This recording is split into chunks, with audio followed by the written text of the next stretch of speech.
আম্মু ওই ছেলেটাকে নিয়ে অফিসে গিয়েছে, না জানি কি হয়।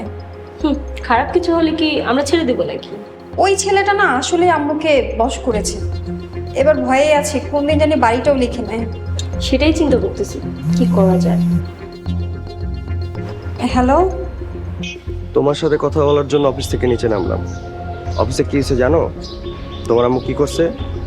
তোমার আম্মু গ্রামের ওই খ্যাত হুজুরকে এমডির চেয়ারে বসিয়েছে। কি ওই ছেলেকে এমডির চেয়ারে বসিয়েছে? আমাদের মান সম্মান একদম শেষ। ওই খ্যাতকে আমাদের এখন থেকে স্যার বলে ডাকতে হবে। কি বলবো আর কি করবো আমরা, বলো তুমি। কি বলছো? ভাইয়া তোমার আপুকে দাও। আপা নে দুলাভাই কথা বলবো। হ্যাঁ বলো। তোমার মা সব কিছু শেষ করে ফেলছে। শোনো, ওই খ্যাতটা ওই হুজুরকে কিন্তু আমরা স্যার ডাকতে পারবো না। আমরা অফিস থেকে বের হয়ে চলে আসছি। প্লিজ তুমি অফিস ছেড়ে কোথাও যেও না, একটু মানিয়ে নাও। তাহলে এক কাজ করো, তোমার আম্মা বাসা যাওয়ার আগে ওই কুসুমকে ভালো করে বুঝাও, ও যাতে রহিমকে ডিভোর্স দিয়ে দেয়, ছেড়ে দেয়। তা না হলে আমাদের সমস্ত প্ল্যান কিন্তু শেষ হয়ে যাবে, বলে দিলাম। আচ্ছা ঠিক আছে, আমি দেখি কি করা যায় এদিকে।